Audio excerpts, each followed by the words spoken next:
Okay, party people, here we go. It's this non-spoiler edition, spoiler-free edition of my Hateful 8 review that I just came back from. It was non-spoiler edition. The best thing I could say is go watch Studio 60.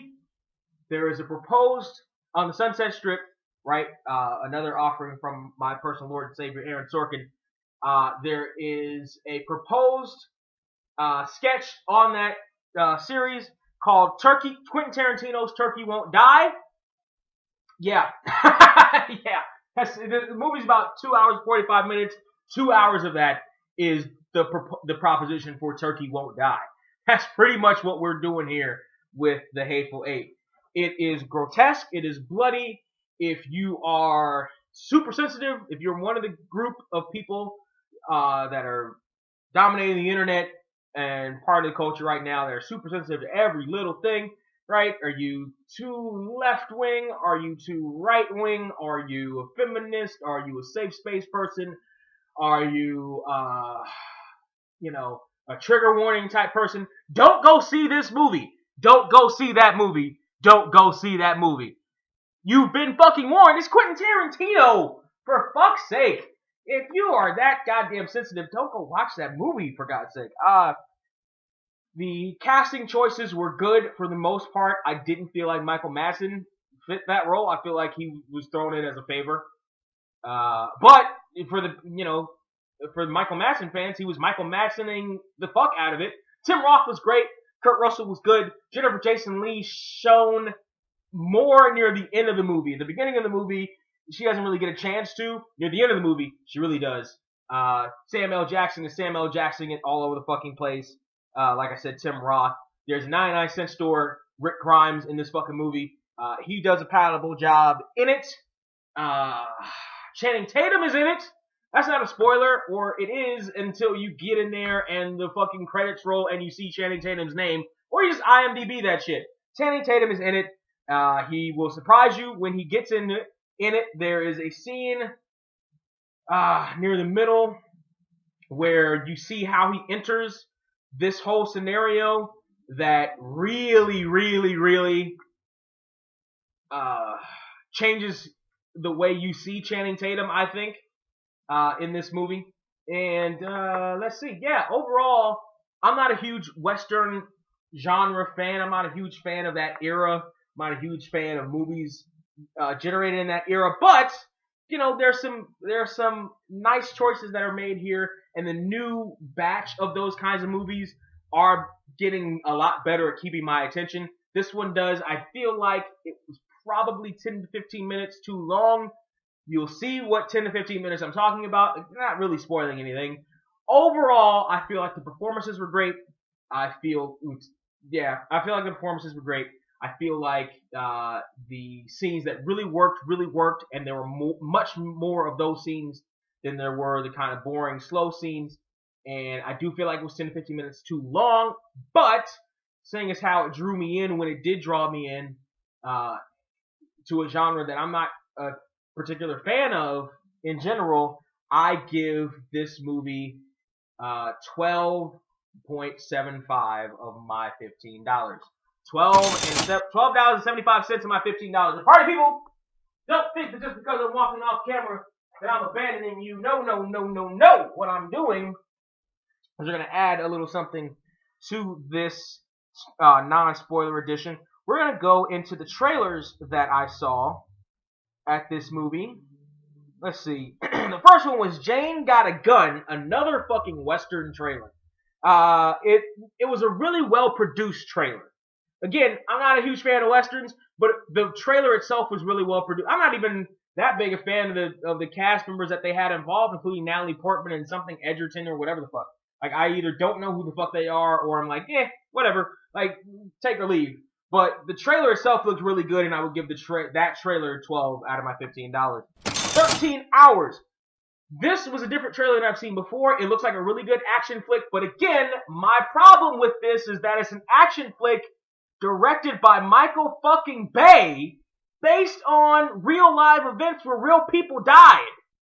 Fuck you. Michael Bay should be nowhere near this goddamn movie. fuck you. Fuck everybody involved in this shit, including Jim from the fucking Office. I still give it the fucking rating I gave it. Because as curious as I am about Jim from the Office's performance, Michael Bay should be nowhere near this fucking movie. Nowhere fucking near it. At all. And whoever's decision it was to put him near this fucking movie needs to be driven off a fucking cliff. Deadpool, there was a new trailer. I was trying to fucking avoid it. I stayed off the internet, off the Deadpool sites for a reason. I didn't latch on to the Christmas shit. I was trying to avoid this fucking trailer for a reason because I like the trailers that I've seen already, or the trailer, which is really the same trailer, that I've seen all fucking ready, and this one, god damn it, gives away more of the story. You don't need to give away more of the fucking story. You don't. I'm so sick. If you have a great trailer, like, whatever happened to just one trailer and letting that fucking trailer be the thing that gets people into the movie theater or not? If the trailer sucks, I can understand you putting out a different one, like with Ted 2. The first trailer sucked. The second trailer looked a lot better. You had everybody with the original Deadpool trailer. You don't need a fucking another one. So at a certain point, I drowned it out. I looked elsewhere. I plugged in my headphones and I listened. I was trying so hard not to fucking listen to this. Then there was a trailer that was approved for this movie only, which was an interesting thing I've never seen before. This was for the Brothers Grimsby. There were great video game-like shots in it.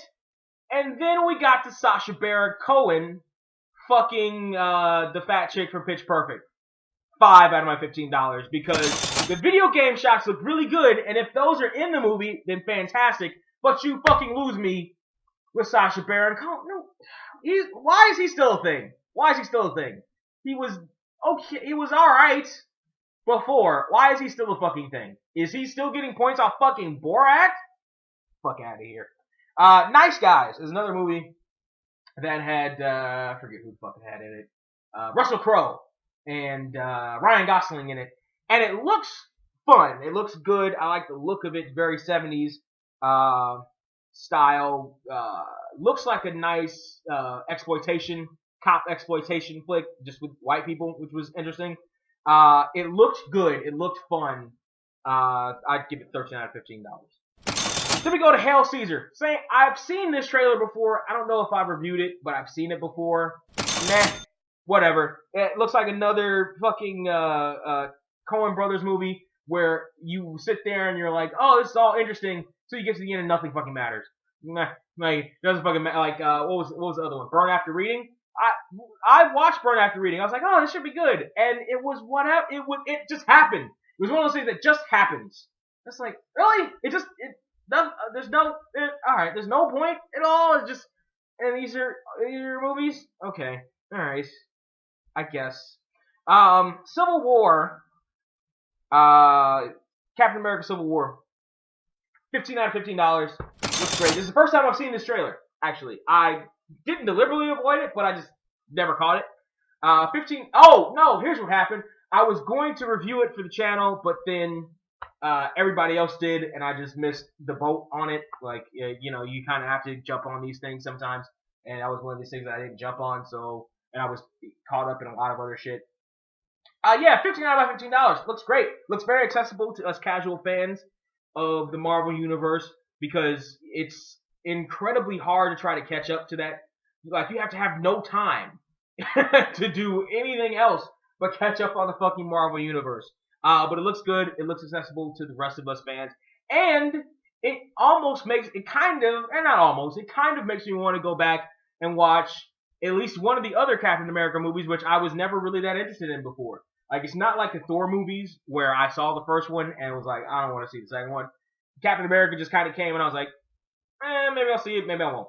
This one, now seeing this trailer, kind of makes me want to see at least one of the other Captain Americas. So I might end up checking that out before Civil War comes out. And it kind of seems like I might want to, just because of the history between Cap and Bucky, who, you know, people keep trying to tell me who Bucky is, and I'm like, I really don't know who the fuck that is. It's like I never saw any of the other Captain America movies. So I might go and check that out. It looks pretty good. It looks like it should be worth viewing. 15 out of $15. Pardon me, well, that was my opinion of all the trailers. That was my non-spoiler edition opinion of the Hateful Eight. Like I said, $12.75 out of my $15. What worked, really worked. What didn't, but there was so little of that. That is fine, but you must understand that it's Quentin Tarantino. You must understand that it's blood. You must understand that it's graphic shit. You must understand that it's fucking language up the ass. You must understand that it's derogatory shit but understand that it's toward everybody. Scorched fucking earth. Scorched earth in this movie. Alright?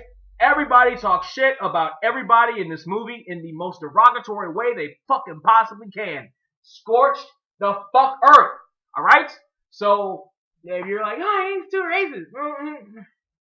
Racist jabs go back and forth. He's too sexist.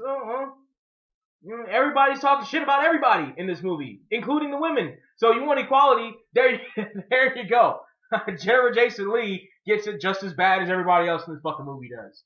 Alright, so that's my opinion of it, party people. Tell me what you think down there in the comment section. There is still time to vote for your boy, Surreal469, in the top 20 reactions of 2015. Go to reactorsuniverse@gmail.com. Vote for me. You can put 9 other people in there if you wanna. You don't have to, but put me in there, Surreal469, to drink my own reactions. Go ahead and do that. Alright? Also, like, share, subscribe. Go to youtube.com/Surreal469. Click the little blue button over on the right-hand side that says support. We'll be supporting, and that ain't bad. Boom. Boom. Boom.